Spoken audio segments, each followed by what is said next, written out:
Good morning, everybody. Chief Constable, welcome to you and your team, as always, and also thank you to all those and welcome to all those joining us online at this July accountability session.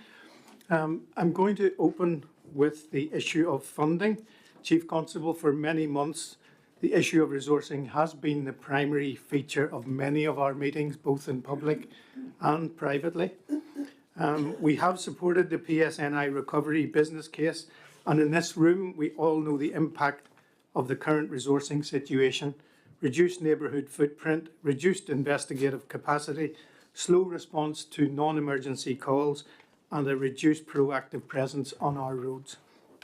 The recent disgraceful disorder across Northern Ireland brought that to a fragile operating capacity into sharp focus.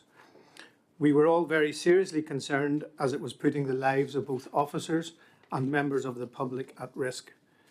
I again place on record board thanks to those officers who showed professionalism, and in the words of the Police Ombudsman's report this week, they showed considerable restraint in dealing with sustained attacks over the course of many days. We wish all of the 107 officers who were injured well, and we have also passed on our thanks to Chief Constable Farrell and Police Scotland for her swift response to our request for mutual aid. But mutual aid, as you know, Chief Constable, is not the solution, and it's not a sustainable solution either. As a board, we wrote to the Chief Executive in support of you and in support of the PSNI, urging that their funding is prioritised. We welcome the First Minister's subsequent commitment that the recovery business case would be funded by the Executive. But we now sadly hear it's a recommendation as part of a CSR monitoring round funding. I repeat what we said in our letter. The safety of our communities, and that is the safety of our communities, is too important to depend on the possibility of in-year monitoring for resourcing. Last week, we published the findings of the latest policing plan survey, and there are some really positive figures, but the figures were also telling around the visibility of officers in our communities. Numbers are now, I understand, even lower, and if not addressed, we may have reached a point where aspects of policing will quite simply have to be sacrificed in favour of policing high-risk areas, as opposed to the current approach of spreading resources thinly across all aspects of policing, and that, as you know, Chief Constable, is in no one's interest. It is clear to the board that current officer numbers of 6,200 are no longer tenable, having a serious detrimental effect on officer health and undermining the police service's capacity to keep our communities safe. Chief Constable, what I can say with certainty is that we share your frustration, and we will continue to support you in the work to secure the funds so that we can reinvest in local policing to make our communities safer. I'm moving now to the important issue of officer assaults and attacks.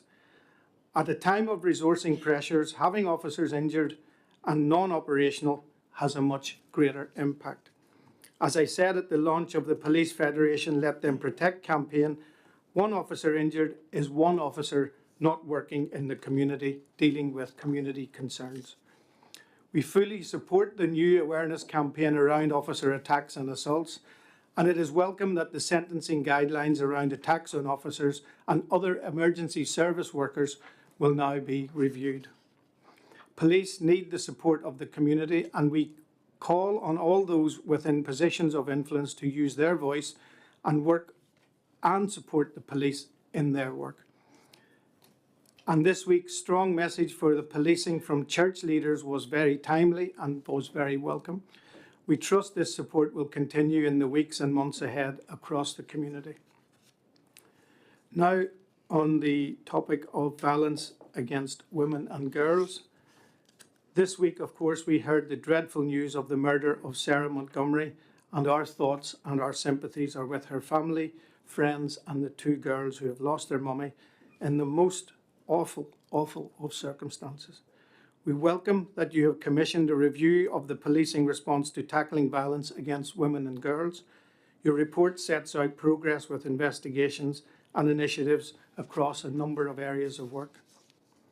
Finally, Chief Constable, we are moving into a busy few weeks operationally for policing with the Open in Portrush, parades and other scheduled events. So if you can update the board on preparedness for the time ahead in your opening speech. Thank you.